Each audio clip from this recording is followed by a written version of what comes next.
In France, killing your phone on purpose is a crime. Apple was fined 25 million euros for quietly slowing old iPhones, but this crime has a birth certificate. Geneva, December 1924. The world's biggest light bulb makers met in secret and agreed to make their product worse. Lifespans were cut from 2,500 hours down to 1,000. Factories whose bulbs lasted too long paid fines. For 100 years, breaking things on purpose was just business. Now, the penalties run in the millions and regulators are finally knocking. This is case file number 1. There is a country where killing your phone on purpose is a crime, not a scandal, not a lawsuit, a crime written into the consumer code with prison time attached. And you already know this crime by feel. Somewhere this morning, a family carried a washing machine to the curb. 3 years old, not broken beyond repair, just built that way. Your phone that turns sluggish the month the new one launches. The printer that swears a half-full cartridge is empty. You paid for all of it. Since 2015 in France, deliberately shortening the life of a product can cost a company 300,000 euros, 5% of its yearly revenue, and its executives up to 2 years behind bars. Apple found out the hard way. In 2020, French investigators ended a 2-year probe into iPhones that mysteriously slowed down after software updates. Apple agreed to pay 25 million euros, but read the fine print and something strange appears. The charge that stuck was not killing phones, it was staying silent about it. The obsolescence charge, the crime itself, was quietly set aside. And that is the pattern hiding inside this whole story. In 10 years, under the world's only law against planned obsolescence, not one company has ever been convicted. Not one. Until now, because in February 2027, in a courtroom outside Paris, a printer company will stand trial. The first criminal trial for killing a product in human history. To understand what happens in that courtroom, you need to see the crime's birth certificate, and it has one, with a date on it. December 1924, Geneva, Switzerland. The bosses of the world's biggest light bulb companies, Osram of Germany, Philips of Holland, the international arms of America's General Electric, sit down in secret and sign a treaty with a name so boring it works like camouflage. The Convention for the Development and Progress of the International Incandescent Electric Lamp Industry. History gave it a better name, the Phoebus Cartel. And what separates it from every conspiracy theory you have ever scrolled past is simple. Its paperwork survived, and the paperwork is damning. At the time, a good household bulb could burn for 1,500, even 2,500 hours. Within months, the cartel set a new worldwide standard. 1,000. Not as a target to beat, as a ceiling. And here is the detail that turns a business meeting into a crime scene. They built enforcement. Every member factory on every continent had to ship sample bulbs to a central testing laboratory in Switzerland. Ask yourself, why would an industry hire a police force to punish its own products for being too good? Because bulbs that strayed from the spec, including bulbs that lasted too long, earned their maker a fine. In 1929 alone, those penalties added up to 304,000 Swiss francs, a quality control system running in reverse. The archives in Berlin still hold the letters. Engineers tasked with researching how to make filaments die sooner.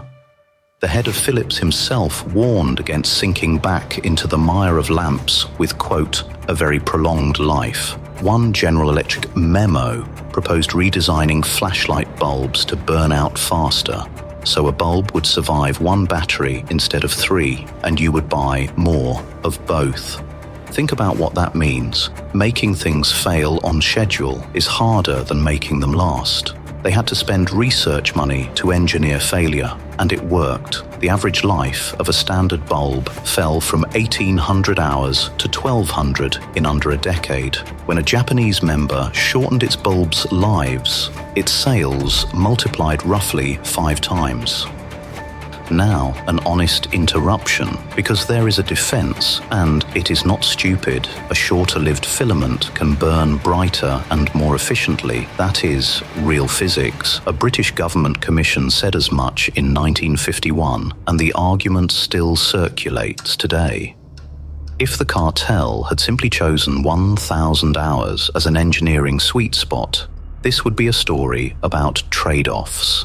But trade-offs do not explain a fine schedule for lasting too long. Physics does not write memos about surviving 1 battery instead of 3. The number has a defense. The enforcement machinery does not.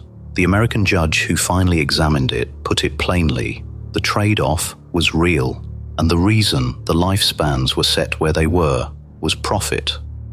So they were caught, right? Here is what justice looked like. The cartel was designed to run until 1955. It never faced a prosecutor, not because nobody noticed, but because no law on the books fit what they had done. What killed it was the Second World War. In 1940, the members' countries started shooting at each other, and the compact simply dissolved. So, did anyone ever fight back? America tried, dragging General Electric into court. Complaint filed in 41, trial in 42, a trial that was interrupted, incredibly, by the war itself. When the ruling finally landed in 1949, GE had violated antitrust law, and the punishment delivered in 53. Change your licensing practices. No fine that mattered. No one in a cell. The men who taught the world to break things on purpose retired comfortably. And the idea they proved, that failure sells, didn't retire at all. It went quiet, and it went everywhere. Open your junk drawer tonight and count what's in there. The dead phones, the tangled chargers, the gadgets that stopped working the moment you needed them. That drawer is the cartel's real monument.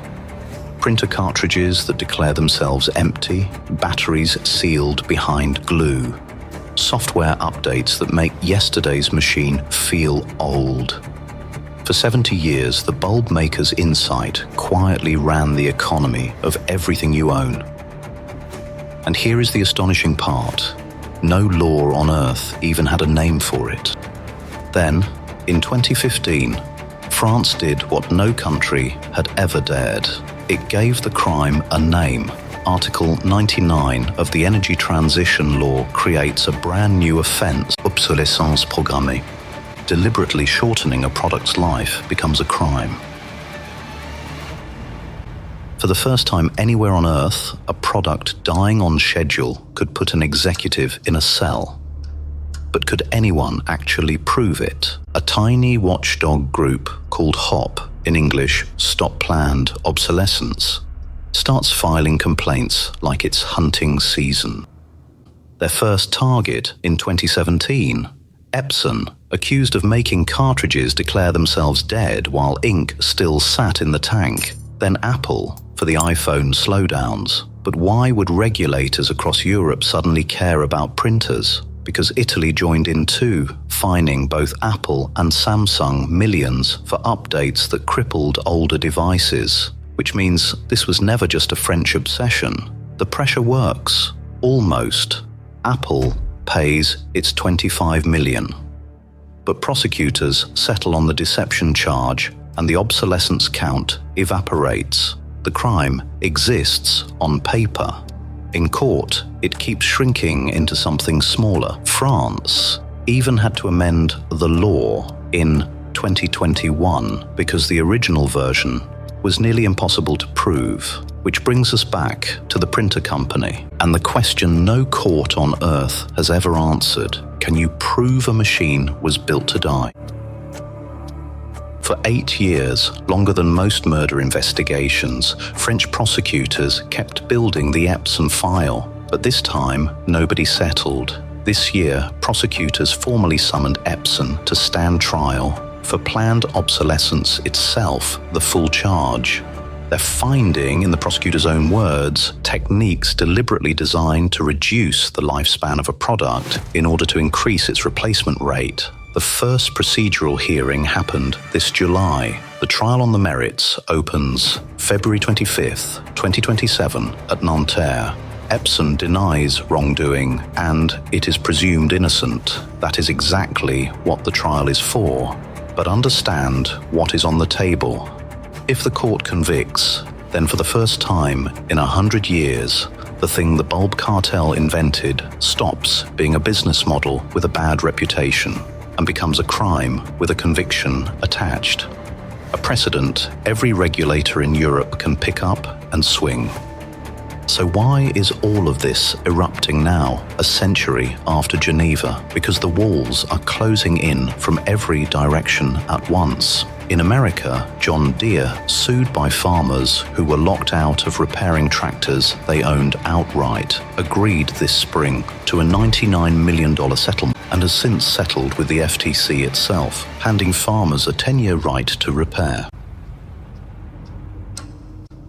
7 American states now enforce right to repair laws. Oregon even banned the software trick of rejecting spare parts, which means the lockout game is dying state by state. But the biggest surprise came in June. The White House itself signed an order promoting what it called the freedom to fix. And in Europe, here's the end game. Since last summer, every phone sold must wear a repairability grade like a report card, with spare parts guaranteed for 7 years. From 2027, batteries must be replaceable by you with ordinary tools. And a sweeping right to repair directive comes due across the continent on July 31st, a deadline the whole EU is now racing to beat. The paper trail that started in Geneva is now 100 years long, and for the first time, it leads somewhere with a docket number. In a fire station in Livermore, California, there is a light bulb that has been burning since 1901. It was never supposed to be remarkable. It became remarkable because everything built after Geneva was designed not to keep up with it. For a century, breaking things on purpose was perfectly legal, not because it was innocent, but because no one had written the law yet. The law exists now. The first trial has a date. The question that gets answered in February is the one this whole file has been building toward. When killing a product is finally a crime, does anyone actually pay? This case file stays open. The next one is already on the desk. Subscribe and follow the money.